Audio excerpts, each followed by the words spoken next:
Добър ден на всички с зодиакален слънчев знак или асцендент Скорпион. Това е вашата месечна прогноза за април 2025 година. През този месец ни предстои пълнолуние на 13 април, което при вас ще засяга сферата на тайните, на мистерията, на подсъзнанието, на скритите страхове, също така при някои и скритите врагове. Разбира се, винаги когато имаме пълнолуние, тази сфера от живота ни става ярко осветена и виждаме какво се крие в нея. Тук, разбира се, при вас могат да излязат скрити страхове, стари модели, които дори са неосъзнати процеси в нашето подсъзнание, които ни задвижват напред, които ни карат да действаме по начин, без ние да осъзнаваме, че в действителност това е причината за нашето действие. Разбира се, с именно тази сфера, там са и нашите таланти. Така че можете да видите и таланти, които до момента по някакъв начин не сте забелязали или не сте им давали път на развитие, посока на действие, но както вече споменах, там са и нашите скрити врагове, така че можете по-ясно да видите дори кой приятел не ви е приятел. Хайде така да се изразя. На 27 ни предстои новолуние. Новолунието винаги е процес на ново начало в съответната сфера. Новолуние в една сфера имаме веднъж на една година. При вас този път то попада в сферата на партньорските взаимоотношения. Така че е напълно нормално, ако през този месец влизате в нови взаимоотношения.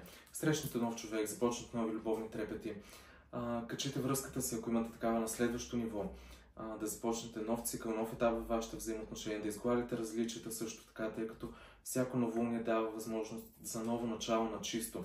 Разбира се, това е и сфера на публиката, на нашите партньори, хората с които работим, като бизнес партньори. Така че можете през този месец да имате и нова аудитория по някакъв начин, разбира се, и да започнете да работите съвместно с някой друг. През този месец и двете лунни събития ще бъдат с напрегнати аспекти с Марс, което може да води до конфликтност, до неразбирателство с другите хора, но и до пречки, до спънки, които винаги са тестове. Ще продължа ли? Ще видя ли как мога да променя, да коригирам, да отиграя по друг начин или ще се откажа още тук и сега, преди да съм постигнал своята цел.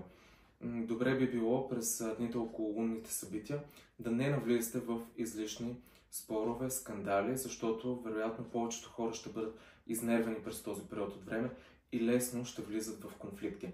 Така че моят съвет към вас е в тези дни да не навлизате излишно в спорове и в конфликтни ситуации и сблъсъци. По-добре изчакайте да отминат 2-3 дена след като такава ситуация назрее и тогава поговорете за нея. Така, главната тема на вашия месец е свързана с една необходимост да излезете от зоната си на комфорт и всъщност да започнете да правите нещо ново. На четворка чаши винаги ни е досадно, скучно, еднообразно, монотонно. Искаме нещо да ни се случи, ама ако може не сега, защото ме мързи. Ако сега трябва да стане да изляза, трябва да отида да си измия косата, да я изсуша, става много дълго. Искам, ама не сега. Четворка чаша е един такъв период в живота, в който искаме нещо, ама много не ни се действа, за да го получим. Или ако изисква някакви усилия от нас, значи не го искам точно сега, нали? Ако може утре да дойдеш. Създава едни такива ситуации, които ни е време да прескочим и всъщност да видим и да оценим какво стои пред нас, какви са нашите шансове, какви са нашите възможности и какво не забелязваме в нашия живот. То стои и ни чака, готово е за нас. Подавани са на тепсия и ние просто трябва да се обърнем и да видим къде е тази тепсия, какво ни се предлага.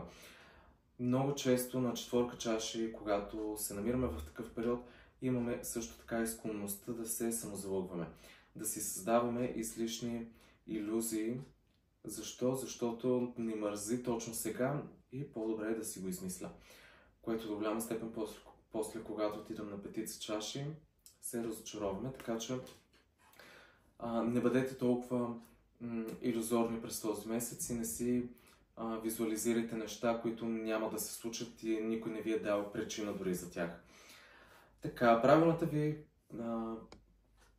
правилният ви начин на развитие през този месец е свързан с необходимост да пуснете желанието за слава, желанието за победа, желанието за оценка дори през този месец.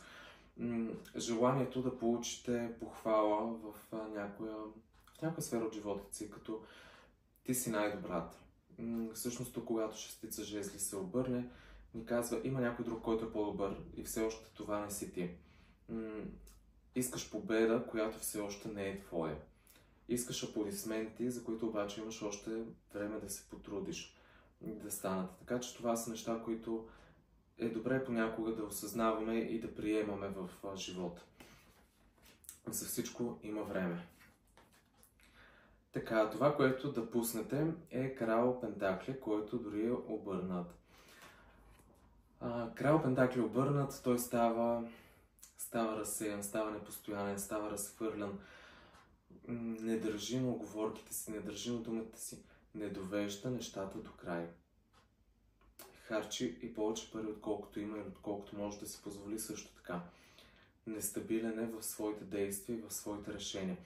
Така че това са неща, които вие да избягате да правите през този месец. Когато поемете ангажимент, дръжте на него. Свършете го на време. Тъй като Кралят Пентакли обърнат, ще ти кажа, да, ще дойда да те взема и няма да ти вдигам повече телефона. И утре ще кажа ми, стана, еди какво си, така. Съответно това, когато се проявява при вас, има склонност доста лесно да изпадате в такива модели на действие и на поведение през този месец, които обаче за вас е по-добре да избягвате. Това, което да използвате, обаче е доста интересна карта, която е десятка мечове. На десятка мечове винаги преминаваме през последните процеси на трудност. Винаги, когато има 9 и 10 мечове, те са ни сигнификатор, че човекът е преминал през доста трудности в изминалия период от живота му.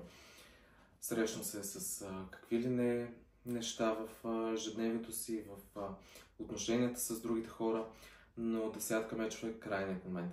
Тогава, когато колелото се завърта и тогава, когато започва да изгрява новото слънце, да виждаме първите утренни лъчи, дори самото слънце все още да не е на хоризонта, то започва да изгрява, бурята отминава, отшумява. И тук е момент, в който да приемете всичко, което ви се е случило до сега, като уроци, които ще бъдат заедно с вас. Това са ни като обици на ухото, които си носим, но и да знаем, че всъщност тази болка, която сме преживяли и разочарованието, през които сме преминали, не е нужно повече да ги носим като товар на гърбът си, а само като един белег на него.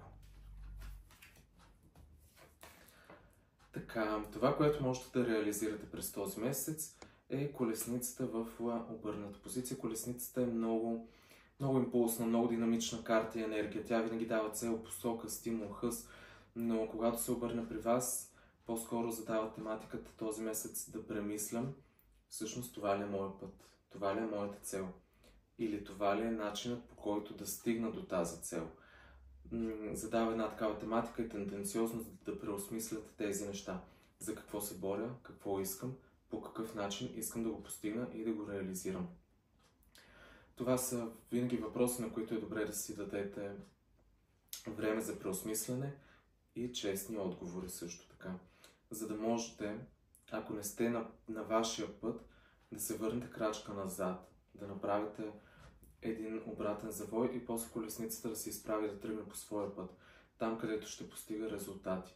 Съответно, ако сте на своя път, може да проверите това ли е превозното средство, с което трябва да се движите по него. Защото ако искате да преплувате океана, кануто може би няма да е най-добрата възможност, най-добрата опция, с която да го направите. Така, това, което оказва влияние от близкото минало, е всъщност момент, в който сте засадили първите семена на нещо, което започвате да правите. Седмица Пентакли, тя е като пролетта, тя е като моментът, в който отглеждам това, което искам. Влагам усилията си, влагам ресурсите си, влагам времето си, влагам енергията си в него. И съответно знам, че на есен ще ми даде плодове, които ще използвам. Така че това, което оказва влияние към настоящият момент от време, е период, в който сте започнали да развивате нещо, което вие искате. Било то като знание, като бизнес, като опит, като умение, като хоби, като страст, при всеки от вас, тъй като това е колективна прогноза, може да бъде нещо различно, но това е момент, в който правим нещо, което ние искаме и го развиваме. А това, което сте постигнали през изминалия месец, е справедливостта. Справедливостта, както говори сама по себе си, и нейното име е картата на истината, на честността, на морала, на отговорността, на ценностите, които ги срещам в себе си, в другите хора, разбира се, винаги когато справедливостта излиза. Доста често срещаме и обратните качества, за да можем да разпознаем истината от лъжата, честността от лицемерието. При някой от вас, разбира се, справедливостта на физическо ниво, тя е и занимание с институции, документи, държавни органи, всякакъв такъв тип теми, свързани с договори, с подписи, които могат да са били водеща тема при вас през изминалия месец. И нека да видим оракулското послание за вас и вашият месец. Кодовете на водата. Древна мъдрост, разумът е вътре във вас.